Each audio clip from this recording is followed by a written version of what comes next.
For my new critical analysis, I chose the poem Facing It by Yusuf Komunyakaa.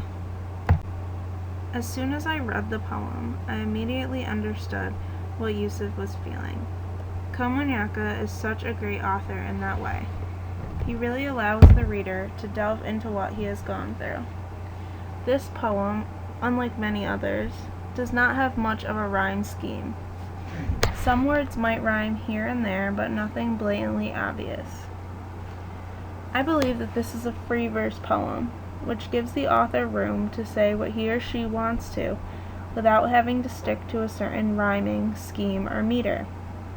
This poem is completely sincere and does not try to copy or follow any other poem. It comes from the heart and from real-life experiences. Yusuf served in Vietnam as a managing editor for a military newspaper. He was out in the field reporting what he saw and was deeply affected by his time there. The setting of this poem is a Vietnam Veterans Memorial. This setting really sets the tone for the whole poem. The poem is written using modern language, and it is very easy to interpret. Instead of just narrating this whole poem, I thought I would take it piece by piece and explain some of the symbolism, imagery, and irony throughout. My black face fades, hiding inside the black granite. Here, Yusuf is using the word black to describe his face and skin in general.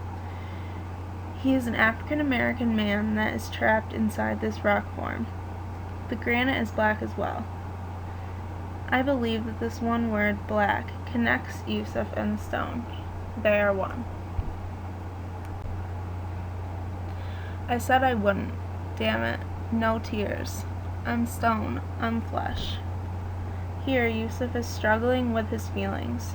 He is trying to be strong and emotionless, but then he seems to break down and start to cry.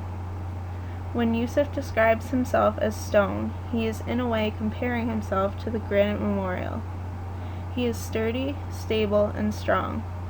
On the other hand, he is human, and cannot always be as hard and cold as stone inside. This is why he also says, I am flesh. He is a living, breathing person that is vulnerable and fragile at times. There is a struggle here between his strength and his weakness when it comes to feelings about the war.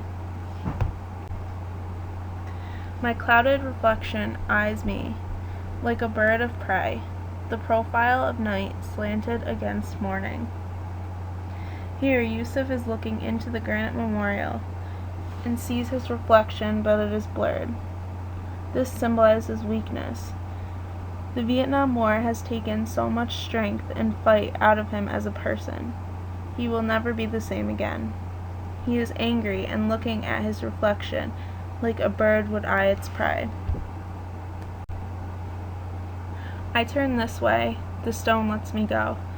I turn that way, I'm inside the Vietnam Veterans Memorial, again depending on the light to make a difference. Some days the memories of the war do not consume Yusuf. This is shown when he says that the stone lets him go. This is also the use of personification by the author. The stone is not a living thing, but it takes on characteristics of a human being when Yusuf states that the stone, quote, lets me go, unquote. When he turns the other way, however, he is trapped inside the memorial. This means that the memories of his time in Vietnam haunt him. He is transported back to the time period where the hurtful memories live. Names shimmer on a woman's blouse, but when she walks away, the names stay on the wall. Yusuf illustrates how he is haunted with the names of the men that did not make it. He feels anger because other people are not haunted as he is. When he walks away from the memorial, he takes all the memories with him wherever he goes. He might as well have died in the war because a part of him feels dead inside. He's lost his right arm inside the stone. In the black mirror, a woman's trying to erase names. No, She's brushing a boy's hair. Yusuf illustrates how a veteran lost his arm inside the stone, meaning during the war. The war took things from each and every participant, whether it be emotional or physical. Some people that come to visit the memorial are people mourning the death of loved ones. These people can go about their everyday tasks after they leave, such as brushing their little boy's hair. But the people who experienced the war firsthand will never be able to live normal lives again.